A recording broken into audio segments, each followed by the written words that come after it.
한 주간 인도받을 말씀은 마태복음 13장 44절에서 46절입니다.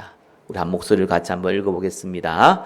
천국은 마치 밭에 감추인 보화와 같으니 사람이 이를 발견한 후 숨겨두고 기뻐하며 돌아가서 자기의 소유를 다 팔아 그 밭을 사느니라. 또 천국은 마치 좋은 진주를 구하는 장사와 같으니 극히 값진 진주 하나를 발견하매 가서 자기의 소유를 다 팔아 그 진주를 사느니라. 아멘. 감추인 보화와 진주 비유를 통한 하나님의 나라라는 제목으로 말씀 증가하겠습니다. 우리 같이 한번 인사하겠습니다. 같이 있는 곳에 투자합시다. 영적 투자를 얘기하죠. 자, 우리 씨 뿌리는 자의 비유를 통해서 씨 뿌리는 자의 주체는 예수 그리스도고 또 그 밭은 세상이자 저와 여러분의 마음입니다. 자, 저와 여러분의 우리 마음의 밭을 또 세상의 밭을 기경하실 분은 예수님이시다. 그렇기 때문에 우리가 감사함으로 순종할 때 더 빨리 기경되어지고 또 응답의 길에 들어선다라는 것이 씨 뿌린 자의 비유에 대한 내용입니다. 그리고 그 열매를 우리가 인내하고 기다릴 때에 30배, 60배, 100배의 결실을 맺게 된다라고 씨 뿌린 자의 비유를 통해서 말씀을 주셨습니다. 또 우리 가라지 비유를 통해서 우리 기억하셔야 됩니다. 가라지는 어느 곳에나 다 있습니다. 그래서 저와 여러분이 가라지 때문에 고통을 당할 수 있지만 하나님은 이 사실을 잘 알고 계시고 저와 여러분을 보호하고 계신다라는 것을 기억하시기 바랍니다. 특별히 열매의 양보다 한 영혼이 다치지 않도록 하는 것이 하나님 입장에서 더 중요하다라는 것을 알려주셨고요. 또 알곡과 가라지를 판단하지 말라라는 것을 알려주셨습니다. 또 지난주에 우리 겨자씨와 누룩 비유를 통해서 하나님 나라의 시작은 굉장히 미약하다. 그러나 그 결과는 수많은 나라들이 기댈 만큼 확장되어진다라는 것이 겨자씨와 누룩 비유 내용입니다. 자, 그래서 하나님 나라를 시작하되 은밀하게 이 누룩이 퍼졌는지 안 퍼졌는지도 전혀 구분이 안 될 만큼 하나씩 시작하라라는 내용입니다. 자, 오늘 본문은 감추인 보화와 진주 비유입니다. 흔히 쌍둥이 비유라고 할 만큼 핵심적으로 하고자 하는 내용이 유사합니다. 자, 감추인 보화 또 진주에 대한 핵심 메시지는 뭡니까? 한마디로 하나님의 나라의 가치를 아는 제자의 그 태도에 대해서 말하고 있습니다. 자, 하나님 나라의 가치를 발견한 자는 자기 것을 다 팔아서 산다. 그만한 가치가 있다. 올인한다. 그게 핵심 내용이죠. 자, 오늘 말씀을 통해서 하나님 나라를 얼마만큼 가치가 있는지 예수님이 비유를 통해서 또 저와 여러분에게 어떻게 알려주고 있고 또 그렇다면 우리가 어떻게 해야 되는지를 말씀을 통해서 확인하시기를 예수 그리스도의 이름으로 축원합니다. 자, 첫 번째 보겠습니다. 하나님 나라는 자신의 모든 소유를 다 팔 만큼 가치 있는 것입니다. 자, 마태복음 13장 44절 또 46절에 보니까 이 숨겨진 보화 또 진주를 발견해서 어떻게 했냐? 돌아가서 자기의 소유를 다 팔아 그 밭을 샀다라고 나옵니다. 46절에는 가서 자기의 소유를 다 팔아 그 진주를 샀다라고 나와 있습니다. 자, 예수님 당시에 가장 안전한 은행은 땅속이었어요. 지금처럼 은행이 있었던 시대가 아닙니다. 그죠? 그래서 장기간의 여행을 간다거나 아니면 주로 전쟁이죠. 전쟁 때문에 아니면 전투 때문에 잠시 땅을 비워야 할 때 자기가 살고 있던 곳을 피해야 될 때에는 기중품들을 다 땅속에 묻어뒀습니다. 그래서 작은 것들을 가져갈 수 있지만 도망가야 되는데, 급히 피난 가야 되는데 큰 물건들을 가져갈 수가 없지요. 그래서 대부분 땅속에 숨겨둡니다. 당시 유대 땅에는 흔하게 있었던 일이죠. 워낙 전쟁이 시달렸던 이스라엘이기 때문에 재산을 아주 작은 보석으로 바꾸어 놓지 않는 이상은 또 나머지는 다 들고 갈 수가 없기 때문에 감추어야 되는 것이 일상이었습니다. 자, 문제는 전쟁과 전투가 끝나거나 이렇게 해서 돌아오면 되는데 이제 가는 도중에 죽을 수 있잖아요. 자, 이렇게 되면은 이제 그 토지, 그 재산이 가족이나 친척에게 돌아가게 됩니다. 자, 이것을 모르는 주인이죠. 그거를 이제 재산을 물려받은 친척이 이제 농사를 지어야 되는데 자기가 보통 안 짓거든요. 그러니까 이제 이 밭을 기경할 사람을 사죠. 그 사람이 이제 일꾼을 삽니다. 그 농부를 사서 농부가 이 밭을 이제 매게 되죠. 그러다가 이제 보화를 발견한 겁니다. 그래서 그 보화를 가져가면 절도가 되기 때문에 다시 몰래 숨겨놓고 이제 주인한테 가서 이 밭을 내가 사고 싶다. 얼마다. 그러면 있는 거 없는 거 다 끄집어내서 이제 빌려가지고 그 밭을 사게 된다라는 내용입니다. 하나님 나라가 그만큼 가치가 있다. 내 것을 다 드릴 만한 가치가 있다라는 것이 내용이죠. 또 오늘 진주를 구하는 장사하는 사람이 나오죠. 자, 고대 사회는 진주는 가장 귀한 물건입니다. 오늘처럼 진주를 양식하는 그런 시대가 아니기 때문에 진주 자체가 금보다 더 귀합니다. 그러다 보니까 많은 좋은 진주가 있는데 특별히 좋은 진주는 당시에 값을 매길 수 없을 만큼 가치가 있다고 나와 있습니다. 예를 들면 클레오파트라, 그때 당시에 그가 가지고 있는 진주 하나의 가치를 오늘날 원화로 환산하면은 한 2조 5천억 정도 될 만큼. 지금은 그런 가치가 아니지만 그때는 금보다 훨씬 귀했습니다. 그래서 금을 파는 장사가 아니라 진주를 파는 장사, 사람이 나오는 것이죠. 다이아몬드보다 금보다 귀했던 것이 그때 당시에 진주입니다. 좋은 진주입니다. 자, 이 좋은 진주를 발견한 사람이요, 자기 소유를 다 팔아서 그 진주를 샀다고 나옵니다. 자, 그 이유는 당시에 이 너무 값어치 있는 이 진주는요, 특별한 귀족이나 왕들이, 그 중에서도 대부분 또 보석 매니아들이잖아요. 그 사람들이 가지고 있습니다. 그러니까 이 장사하는 사람이요, 이 가치 있을 만한 보석이라는 것을 알 수 있을 거 아니에요. 그러면 그걸 가지고 누구한테 갑니까? 이 보석을 모으는 왕이나 귀족한테 가겠지요. 그러면 그걸 팔면은 평생을 먹고 살아도 남을 만큼의 큰 돈을 벌게 됩니다. 그러니까 이 진주가 그만한 이 가치가 있는 진주를 발견하면은 다 팔아가지고 있는 거 없는 거 다 팔아가지고 진주를 사게 된다라는 그 내용입니다. 당시에 이 자기의 재산을 땅에 심어놓는, 숨겨놓는 그러한 전통, 그리고 그 시대의 가장 보석 중에 보석이 진주거든요. 그 진주를 비유를 통해서 하나님 나라를 소유하기 위해서는 너희 모든 소유를 포기할 수 있어야 된다라는 것에 초점을 맞추고 예수님이 말씀하고 있습니다. 자, 12제자들도 예수님을 따라다니는 3년 동안은 알다시피 자기의 욕심대로 살았어요. 그죠? 동기대로. 예수님 따라가 다니면은 이 좌의정, 우의정 될 수 있을 거라는 기대를 가지고, 또 예수님이 왕이 되면은 한 자리 차지할 것을 기대를 가지고 예수님을 따라다녔습니다. 자, 그래서 십자가에 죽을 때 다 도망갔죠. 그러나 부활하신 하나님을 만나고 성령을 경험한 이후에는 완전히 다른 사람이 되었습니다. 하나님 나라 때문에 자기의 모든 것을 걸었을 뿐이 아니라 목숨까지도 바쳤습니다.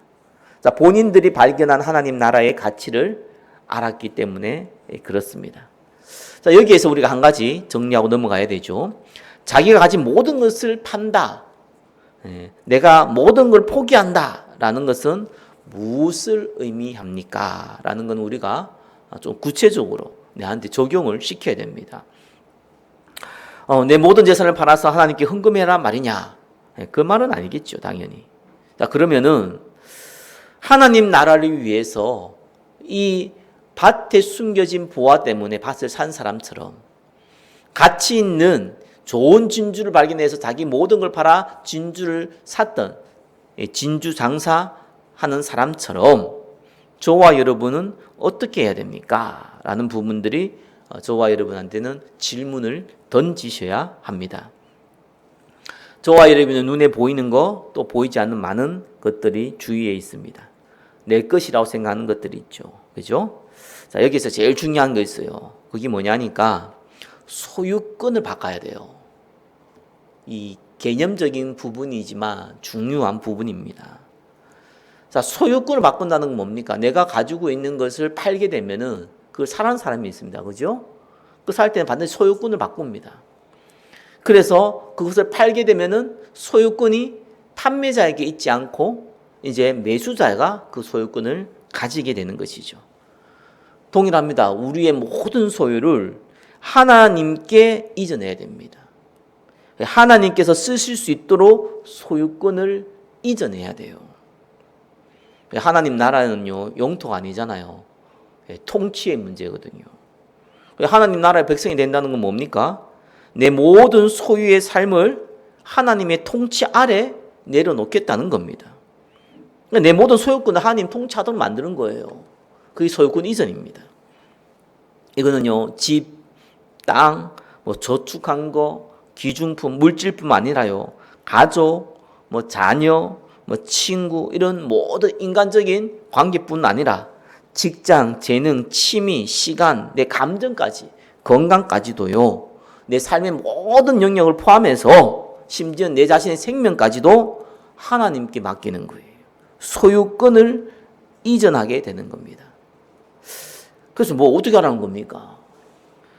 이렇게 질문하면은 이제 그때는 적용이 본인이 할 수 있는 거예요. 소유권을 이전하게 되면 내게 아니잖아요. 그때부터는 정직이가 되는 거거든요. 관리인이 되는 거예요. 내가 가진 모든 것에 내가 관리인이 되는 겁니다. 그럼 주인이 원하는 대로 내가 가게 되지. 주인이 원하는 것을 알게 되고 또 주인이 원하는 것을 하게 되는 겁니다. 그게 소유권 이전이에요. 그래서 마태복음 16장 24절 25절에 보니까 예수님께서 제자들에게 뭐라 그랬냐? 나를 따라 오려거든 자기를 부인하고 자기 십자가를 지고 나를 따를 것이라. 누구든지 제 목숨을 얻고자 하면 잃을 것이요 누구든지 나를 위하여 제 목숨을 잃으면 찾으리라. 이렇게 나와 있죠. 그렇습니다. 우리가 하나님께 내 소유권을 맡기게 되면은 나를 부인해야 됩니다. 그리고 예수님 원하는 십자가를 가고 따라가는 겁니다. 내 생명조차도 하나님께 맡겨야 되는 거예요. 왜? 주인이 예수님이니까. 그런데 아이러니하게 예수님께서 마태복음 16장에는 그렇게 표현한 거죠. 얻고자 하면 잃을 것이고 잃고자 하면 얻게 된다. 이것이 하나님 나라의 비밀입니다. 자, 하나님 나라는 이와 같은 것이죠. 저와 여러분들이 복음 몰랐을 때에는, 예수 그리스도 몰랐을 때에는 어떻게 하는지 이 땅에 살아있을 동안 잘 먹고 잘 사는 게 목적이잖아요. 근데 우리가 하나님 나라에 대해서 맛을 보게 되면은 달라지죠. 눈에 안 보이는 세계가 존재합니다. 그죠? 저는 옛날에 귀신, 사단, 정말 개인적으로요, 사실상 좀 잘 모르는 것도 있었지만 그런 얘기를 하면 안 된다고 생각을 했어요. 주로 진짜 약간 좀 사람이 이상한 사람들 있잖아요. 성격이 이상하고 뭔가 눈을 보면 무섭고 어떻게 하든지 사기치려고 그러고 이런 사람들 있잖아요. 못된 사람들. 그런 사람들이 그런 얘기를 많이 했어요. 정신적으로 좀 이상해 보이는 사람들요. 그러니까 저도 개인적으로 잘 모르지만 굳이 알아야 되냐 이런 생각이 많았습니다. 물론 예수 그리스도를 아는 게 제일 중요합니다. 그죠? 사단, 귀신 알아서 뭐 합니까? 어떻게 보면은 피조물이잖아요. 그리스도 안에서 아무런 영향력이 없는 존재거든요. 그런데 우리는 알아야 돼요. 왜냐하면 예수님이 실제로 하나님이신 예수님이 귀신을 내어 쫓았고요. 하나님이신 예수님이요 귀신 때문에 고통당하는 거 보고 불쌍히 여겼고요. 하나님이 예수님이요 사단의 머리를 박살냈다고 성경은 기록하고 있습니다. 그래서 많은 사람들이 진짜요 이 어둠의 근세, 흑암의 근세, 귀신에 잡혀서 살아갑니다. 그 증거가 뭔 줄 알아요? 그게 불신자는 뭐 말할 거 없고 예수 믿는 사람들이요 사실상 많은 귀신에 잡혀서 살아가요. 나는 그 증거가요 요한일서 2장 16절이라고 보거든요. 세상의 정욕, 안목의 정욕, 이생의 자랑. 거기 잡혀가 살아갑니다. 그게 필요한 거하고 그죠? 그 잡히는 건 완전 다른 내용인데 제가 만나본 사람들 중에 예수 믿는 사람 10명 중에 9명은 잡혀서 살아가더라고요. 그래서 이 악한 영들이 실제로 잡고 있구나. 그 영을 다 어둡게 만들어 버리구나. 그래서 교회를 신앙생활을 완전히 종교화 시키는구나. 제가 목회 몇 년 하면서 느꼈던 게 그거였습니다. 대부분 사람들은 종교를 원한다. 예수 믿는 사람도 종교를 원한다. 그래서 저하고 좀 안 맞죠. 난 종교를 원하는 게 아니니까 복음을 말하니까. 그래서 어려운 거구나. 성령의 역사가 아니라면 바꿀 수가 없는 거구나. 하나님의 성령의 역사를 두고 기도하시기를 예수 그리스도 이름으로 축원합니다. 그래서 마태복음 12장 28절 29절에는요. 강한 자를 결박하지 아니하면은 뭐 할 수 없다고요? 그 집의 세간을 늑탈할 수 없다. 여러분 가정과 가문에 또 내 인생에 또 우리 교회에 지금까지 틈타왔던 이 흑암과 저주의 세력들 예수 이름으로 완전히 꺾으시기를 축원합니다. 교회도요 살아야 돼요. 여러분 저와 여러분도 살아야 되고요. 그죠? 진짜 여러분들이 가난하면 안 돼요. 경제응답도 받아야 돼요. 그래서 누가 그러더라고요. 복음 이해한 경제인 한 명 있으면은 모든 교회의 경제는 해결된다. 맞다고 생각합니다. 우리가 하나님 나라를 너무 가치 없게 본 건 아닌가.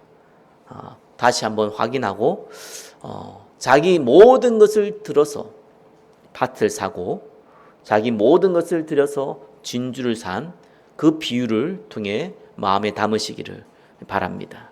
자, 두 번째입니다. 하나님 나라는 은혜로 발견되며 노력으로 찾아야 합니다. 자, 44절에 천국은 마치 밭에 감추인 보화와 같다 그랬습니다. 자, 농부가 그냥 일당 받고 농사시로 간 거예요. 그러다 보니까 우연찮게 보화를 발견하게 된 겁니다. 그거는 진짜 우연이에요. 저와 여러분 알잖아요. 그죠? 우연이 없다는 거. 자, 이 보화나 진주가 공통점은요. 내 모든 것을 포기할 만한 가치 있는 거라는 것이 공통점이라면은 차이점이 있죠. 보화를 발견한 사람은 우연하게 발견했다는 거고 진주를 발견하는 것은 그 진주를 찾으려고 노력하는 가운데 발견했다는 거예요. 거기 다릅니다. 의도적으로 발견하려고 했다는 겁니다. 하나님 나라는 우연히 발견되진 않죠. 정확하게 말하면은 우리가 볼 때는 우연이지만 하나님의 은혜로 발견되어집니다. 구원이 하나님의 은혜고요. 하나님 나라의 비밀이 하나님의 은혜입니다. 참 구원받은 거는 너무 감사해요. 우리가 사실은 뭐 먹고 사는데 또 인간관계 내한테 유익이 있냐 없냐 막 이런 걸 가지고 우리가 평생을요 몸부림치고 살지 마. 그러니까 저는 그래서 사무소에도 많이 나오잖아요. 시편에 나오고 저와 여러분들이 결혼식에는 혹 못 가더라도요 장례식은 항상 가야 될 이유가 있어요. 뭐 장례식 안 간다고 깨닫는 건 아닌데 확인을 해야 되죠. 인생의 마지막은요 다 필요가 없어요. 진짜로 필요 없어요. 우리 교회에 이제 옛날에 홈페이지 무료로 제공해줬던 우리 집사님이 뭐 아무튼 이래저래 많이 뭐 섬겨주고 그랬어요.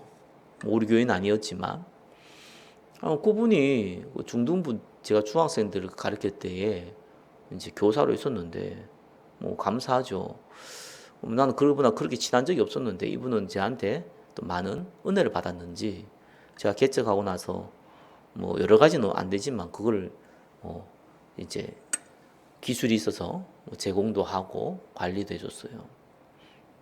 근데 이분이 이제 오늘 암이 딱 걸린 거예요. 암이 걸려가지고 저한테 헌금도 하더라고. 헌금도 하면서 기도해달라고. 기도해달라고 했는데 이제 하나님의 계획인지 갈 때가 됐어요. 갔는데 딸 둘이 있고 이제 그 어머니 살아계시니까 어머니 있고 이제 중환자실에 이제 중환자실 아니고 이제 일반 병실로 이제 곧 이제 돌아가셔야 될 상황이니까 갔는데 지금 얼굴 못 알아봤어요 처음에. 대부분 이제 빨리 돌아가시면 상관없는데 병원에 좀 있고 그러면은요 거의 모든 단백질 다 빠져나갑니다. 바짝 말라버려요. 피골이 상접이란 말이 딱 그 모양이더라고요. 근데 이분이 어떻게 살려고 그렇게 많이 노력했거든요.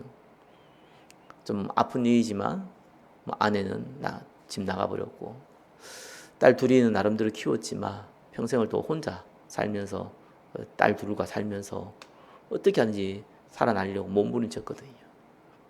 그래서 그 늦은 시간까지 경제 우리 경제지와 관련된 이제 인터넷 관련된 부분들을 그렇게 밤새도록 노력하다가 나이가 드는 거 나가야 되잖아요. 나가야 되는데 어떻게 돈 마련해 가지고 사업하고 그래서 조금 시작하려고 그렇게 몸부림치고 저한테도 이제 몇 번 찾아오고 기도받고 그랬던 분이거든요. 딱 몸부림치는 걸 내가 항상 내 눈에 훤해요. 어떻게 살아남으려고. 그러니까 이 시대가 그렇게 먹고 사는 게 만만치 않잖아요. 그러다가 이제 어느 날 갑자기 이제 딱 그 시간표 오니까요. 다 필요 없어지는 거예요. 사람도 못 알아보는데 뭐 필요를 하겠습니까? 그 시간표는 우리가 30년 후, 40년 후, 20년 후 이렇게 오는 게 아닙니다. 단번에 옵니다. 나도 모르게 옵니다. 누구 말대로 오는 데 순수 있어도 가는 데 순수 없습니다. 그게 우리 인생입니다. 그래서 가치 있는 것을 우리가 발견하면은요, 거기에 올인하는 거예요. 인생이 길지 않아서 그래요. 그래서 이거 재고 저거 재고 할 시간이 없어요. 그래서 하나님의 은혜로 발견된 이 하나님 나라를요, 이제는 어떻게 합니까? 노력으로 찾는 거예요. 저와 이런 그렇습니다. 우연히 발견됐지만 구원이 얼마나 감사합니까? 우연히 발견됐고 어떻게 보면 은혜로 발견됐잖아요. 그렇기 때문에 이걸 가지고요 확장하는 겁니다. 우리 장례식을 말가라는 이유가 인생이 그러니까 살아가는데 그렇게 몸부림치지 말라는 거예요. 거기에 먹고 사는데 내 인생을 걸지 말라는 거예요. 하나님의 음성 들으시길 예수 그리스도 이름으로 축원합니다. 하나님 나라 같이 있다면요 그때부터는 본격적으로요 찾아야 돼요. 당시에도 마태복음 11장 3절에 보니까 세례 요한이 제자가요 예수님께 가서 묻잖아요. 세례 요한이 감옥에 갇혀 있을 때 오시리가 당신입니까? 아니면 다른 일을 기다려야 됩니까? 그 어려웠던 시대에 세례 요한이 얘기했지만 사실은 세례 요한이 대표성을 갖고 얘기한 것이죠. 많은 사람들이 메시아를 기다리고 있었습니다. 하나님 나라를 찾고 있었어요. 왜? 유대인들은 하나님 나라를 믿었기 때문에 그걸 찾고 있었어요. 물론 육신적인 게 강했지만 믿었거든요. 저와 여러분들이요 찾아야 됩니다. 하나님 나라, 하나님이 주권되는 나라, 예수님이 주인 되는 나라, 많은 영혼들이 살아나는 하나님의 나라.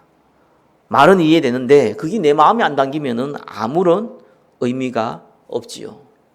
예수님이 부활하신 후 40일간 하나님 나라에 대해서 설명했습니다.